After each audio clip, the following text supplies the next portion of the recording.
All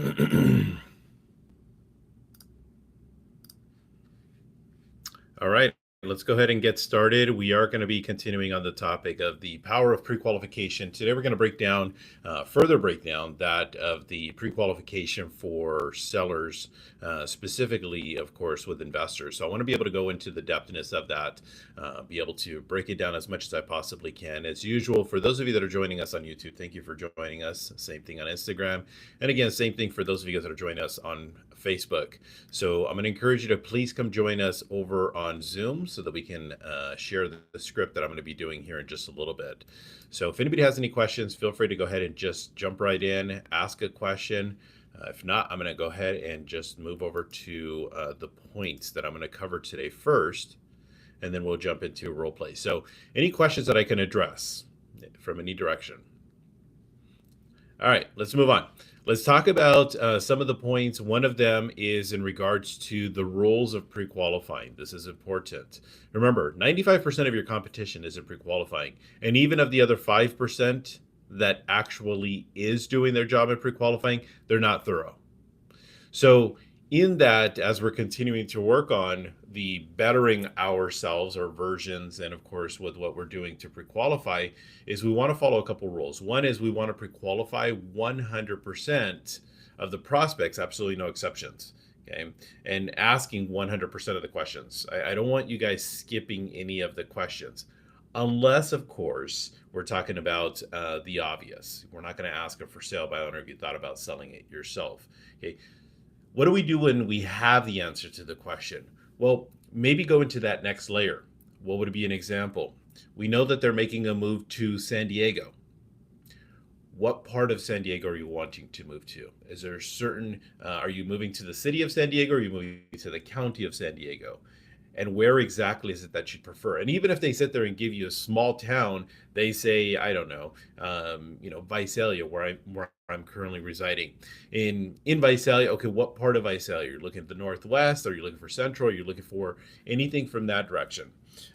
What's the purpose of that? The purpose of that is it gives them at least the perception of us paying attention to with what it is that they want and with what they need. We have to remember that there's primary reasons why we pre-qualify. Number one is to identify their motivation, and the motivation is with what is going to allow us to move the listing presentation forward. Sometimes we find ourselves at the very end of a presentation and we're like, okay, now what? What do I do now? Okay, what do I do now? Because ultimately they're giving us we're going to think about it. They're going to give us I have a friend. I'm going to interview another realtor. I'm going to I really don't want to pay 6% commission. I don't want to sign a contract that long. So what ends up happening with these people is they use all of these things as these objections, and as these objections, it puts us in a position of like, I don't know what to do. But if we know the answer to their motivation, number one, and number two, sometimes we extract that objection, it gives us the opportunity to prepare in advance. Okay. What do I mean by that? Is that when somebody tells us we are looking to interview multiple agents, for example, the role play that I did with Lisette yesterday, we are looking to interview multiple agents for the job of selling the home. Yesterday's example, I was going up against the nephew. Okay. So I'm going to ask some questions, which I did. Are you looking at doing your nephew a favor? Are you looking for certain characteristics in the person that you're going to be hiring? Well, yeah, we want somebody that does the following. Good. Then I'm going to throw in some of the things that I do well. Are you looking for somebody with a great resume? Somebody has a great track record. You're looking for somebody that's going to have great communication skills. Are you going to be looking for somebody that has proven results? Are you looking for somebody who has a specific plan of action? All of those things helps us when it comes time to presentation. Because when we go through and we present, I personally prefer to use the Mike Ferry listing presentation. And when I do that, all I'm doing is going through at the end of my presentation tonight, and one of three things will happen. Number one is you'll have the opportunity to, of course, list your home with me, which a lot of sellers usually do because they know that I give them the truth and nothing but the truth. Speaking of, is it okay if I give you the truth? Last thing I want to do is be like most other realtors and just tell you with what you want to hear. Thank you. And because of that, there's going to be the second option. And the second option is you may decide to list your home with me because I might be telling you the information that just doesn't make sense for you, but it's with what is needed in order to get this property sold. And the third thing is I might decide not to take your listing, and any one of those is perfectly fine. Okay. Because in the end, we may not come to terms. I start to sprinkle in some of the information from there. Okay. Furthering on into the presentation, there's two parts to this research. Part one is with what we call as fantasy land. Okay, fantasy land is where most realtors will tell you exactly what you want to hear and will list properties, but unfortunately they don't get sold. As you can see, there's a couple of comparisons that I'm going to share with you that didn't. And part two is with what we call as reality. Reality is where professional real estate agents like myself, not only do we list homes, but we're going to get the homes sold for. So you're going to want to determine where you want to spend your time. Do you want to deal with information that maybe cause your home to sell or will cause your home to sell? Okay, so it gives us the opportunity to sprinkle that in. Now, Shelly's typing in a question. If they want to use family, then they are looking to work with someone they feel comfortable with, one, and two, who may give them a discount. Not always. Sometimes, give you a perfect example. Some of the listings that I've lost in the past, let's talk about the lowlights, not so much the highlights, because it's always easy for me to share the highlights. So I'm thinking of one particular person. Went through. I asked them if they're planning to interview another agent for the job of selling the home. They said no. We're not looking to sell. We're not looking to interview anybody else. It's basically yours. So then the next day when I show up, the person said, "You know what, Robert? I'm so sorry. I completely forgot that my niece just got her real estate license." Oh, okay. Well, I asked you yesterday if you're planning to interview more than one agent for the job. So, well, we're not really looking to interview, but you know what? I kind of feel bad if I don't give my niece the opportunity. Okay, so I was a little bit dumbfounded, even though I did pre-qualify the person. And in that particular instance, they just felt bad for the niece, gave her the listing, and she coincidentally actually ended up getting it sold for her very first transaction. So that's going to happen in a sense sometimes. Sometimes that's going to happen where they're going to choose a family member because of the comfortness. But there's also times where I'll share now the highlights where their own significant other, husband or wife is licensed. And I've taken those listings. Okay. So it's not always necessarily about the comfortness because it's on each individual is going to be a little bit different. Okay. And then as far as discount is concerned, some people perceive value. As an example, some people love to shop at Marshalls. Some people love to shop at TJ Maxx. Some people love to shop at outlets, and that's okay. Nothing wrong with that. But there's just some people that is absolutely the only place that they're going to shop. Where there's other people where they're like, you won't catch me at an outlet store. You won't catch me here. You won't catch me there because they're the ones that are driving the Bentleys, the Ferraris, the so on and so forth. Okay. So some people value more the professionalism than they do value in terms of a certain dollar amount. Okay. Everybody in a sense is different. There was a listing that we took literally last week. The person signed the dotted line at 6%, no problem. And then all of a sudden he did a hard right turn and said, "Hey, look, I didn't know you were charging me 6%. I'm like, "How do you not know? It's in the listing contract. It's in the net sheet. I shared all of that with you." Well, I heard that now we don't have to pay buyer's commissions. Anyways, moved forward, make a long story short, we ended up settling at 4%, which is definitely not something I ever wanted to do. But in that particular instance, all he was about was just the discount. Okay. So everybody's going to be a little bit different. Now, in the pre-qualifying, though, ideally that's going to extract that information in advance. Okay. So we want to be in a position where we are doing that. A couple of other rules I want you guys to do. If you have staff, this is something that I've always encouraged, okay, is to have your staff do the pre-qualification. And why do I want your staff person to do the pre-qualification? Because there is emotion that's invested sometimes on our behalf. Okay. And when we go through and we ask them questions, we sometimes get emotionally invested in regards to that response. So instead of getting emotionally invested in that response, what I'd rather do is have my assistant go through the thoroughness and the pre-qualification of it, and then I can digest the information after the fact. And either way, I'm still going to give them a call back just to, "Hey, Mr. and Mrs. Seller, we do have that appointment later today at 5 o'clock. I just want to see if there was any last minute questions before I see you later today." Okay. So it gives it me the opportunity to be able to call them back, number one, to reconfirm, and number two is to maybe ask a few more detailed questions. So if you have an assistant and or if you have another agent that's by your side that's willing to do this, I would encourage you to have that person do it. Okay, because having somebody else do it, it takes the emotion out of that. Okay. One other rule. This is really important. Okay, because I'll get this sometimes, especially my analytical clients. They go through, they ask all the questions. Coach, I asked all the questions. Good. But you have to remember the mastery of that is going to be the questions between the questions. Okay. What are the questions between the questions? The questions between the questions are basically subject to whatever their situation is. Are you planning to interview more than one agent for the job of selling your home? No.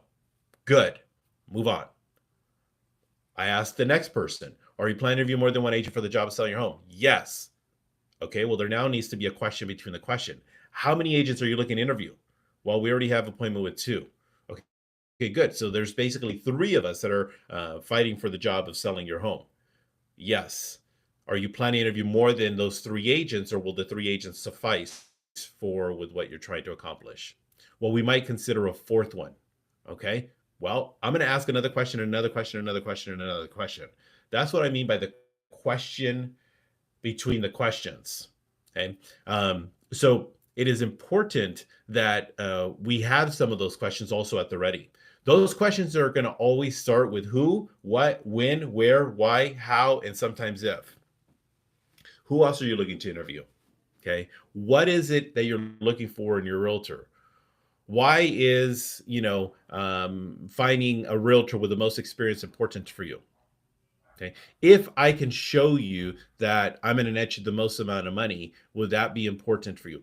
My point is that you need to ask questions between the questions to understand truly their motivation. And it's not just right there. I'm just giving you an example. There's plenty of other places. Who's most excited about making this move? Why is this move so important for you and your family? How will this impact you and your family when you make this move? Okay. Where exactly in San Diego is that you're wanting to be there? How would that benefit you by being on this side of town? So those questions is going to extract the depthness behind it. Because at the very end, when people go through and they say, hey, Robert, I just want to think about it. Good, awesome. Think about it. But hey, let's think out loud. Two minds are better than one. What is it that you're thinking about? Well, we're really, really hesitant about, signing a contract. We have a family policy that, 24 hours before we sign anything. Okay, that's fair. Is there any reservations that you have now, though, before you make that decision?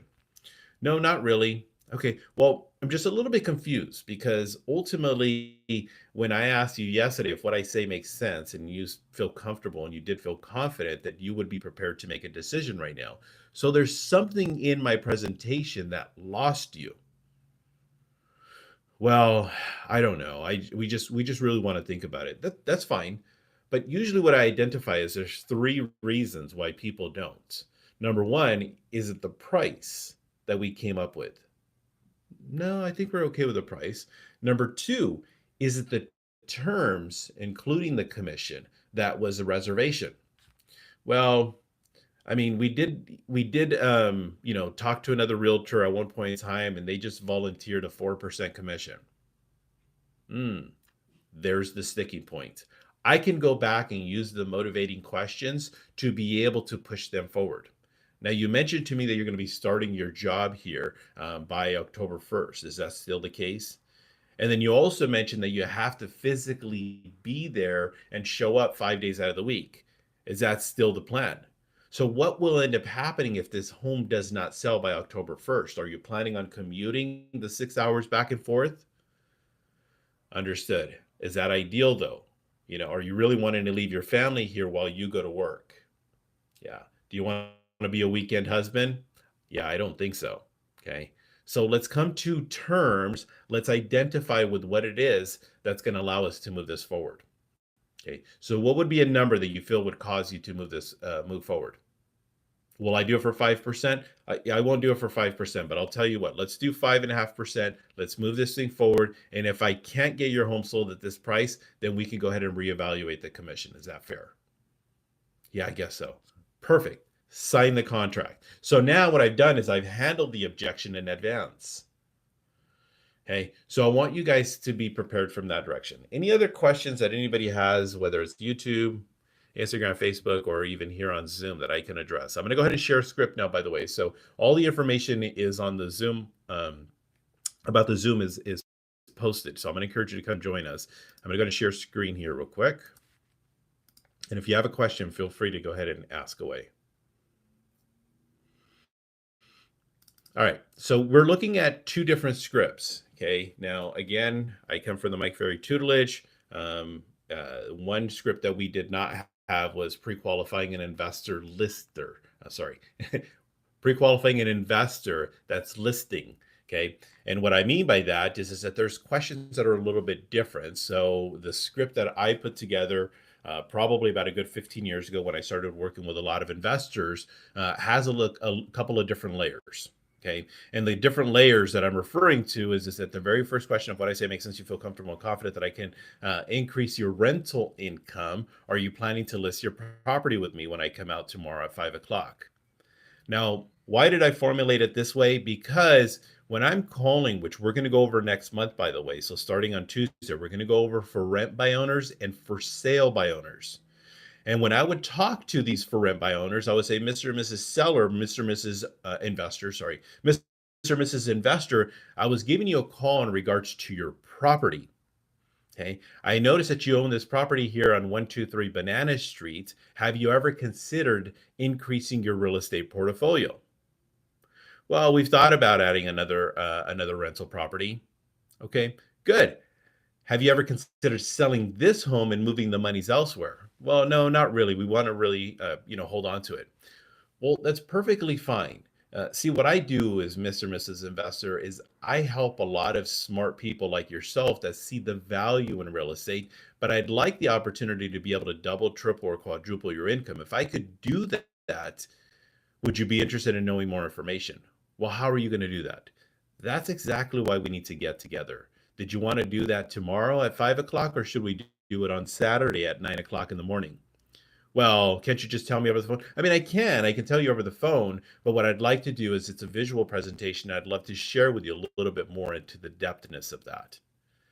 So when I go through, how am I going to double, triple, quadruple their income? Well, I go through. The objection handler is you have one door, one tenant, one income. If that tenant ends up leaving,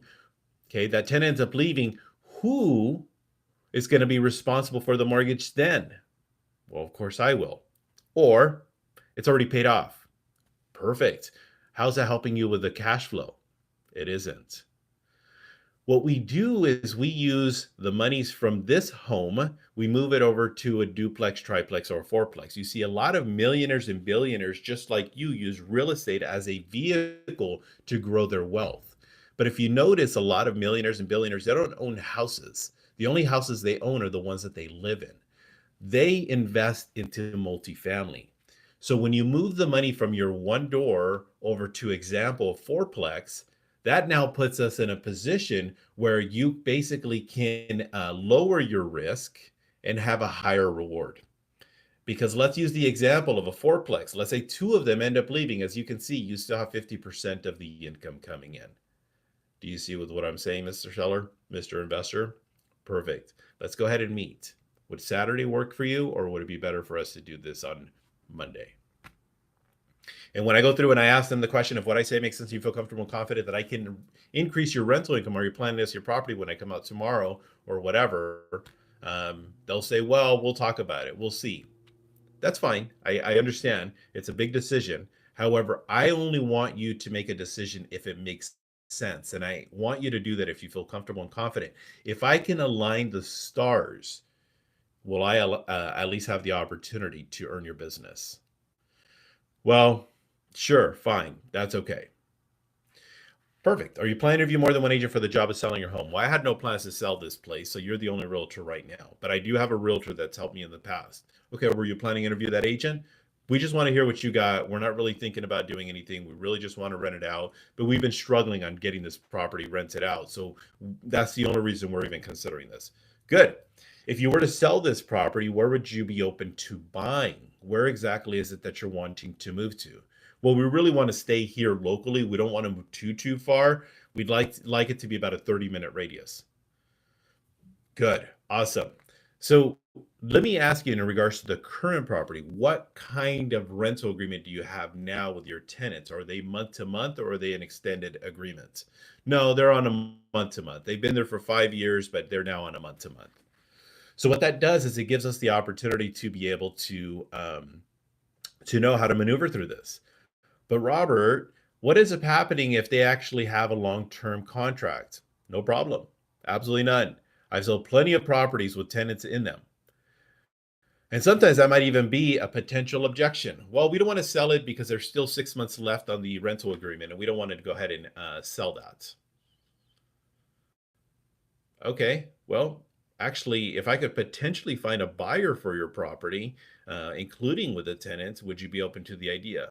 Well, yeah, but I can't kick them out. No, no, no, no. No one is saying for you to kick them out. Actually, if anything, you've already done the next buyer the favor by identifying a tenant that is cooperating, and also, for that matter, somebody who's willing to take on this tenant.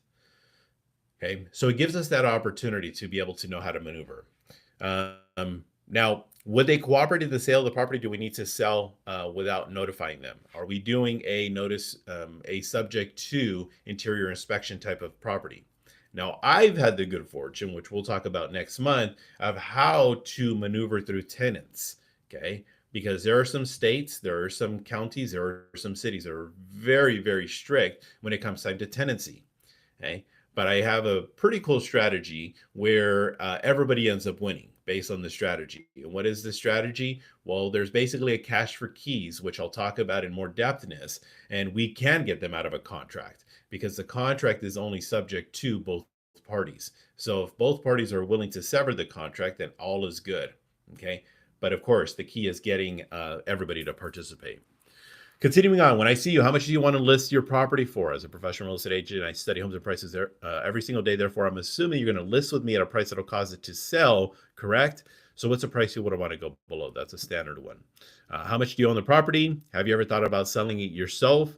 We never want to assume this, that have you ever thought about selling it yourself? Because there are going to be people that are thinking in the back of their mind where, yes, it is a for rent by owner. Yes, it is an absentee owner. And they're basically saying, you know what? We haven't been able to find a renter or a tenant now for the last 3 weeks. I don't know. Maybe we might consider selling this thing. And if we do, we might want to sell it ourselves. So you want to make sure you're thorough on this. Okay. Any questions? I'm going to continue on this, but if you have questions, I know sometimes I just kind of have a tendency of ranting all the way through, but if you have questions, feel free to jump in. Okay. Um, Sometimes I get an agent that's like, I don't understand the purpose of this question. And this is really big when it comes time to investors. Will you help finance the home for the buyer? Or do you want to cash out? The savvy investors know the benefits of holding back a note. Okay. And the reason for that is because they still have a secured position in a property. Okay. And in that secured position, they have a note attached to that. And ideally, sometimes the note is going to be shorter term, 10,000, 25,000, 50,000, 100,000 paid over the next year, 2, 5, or 10.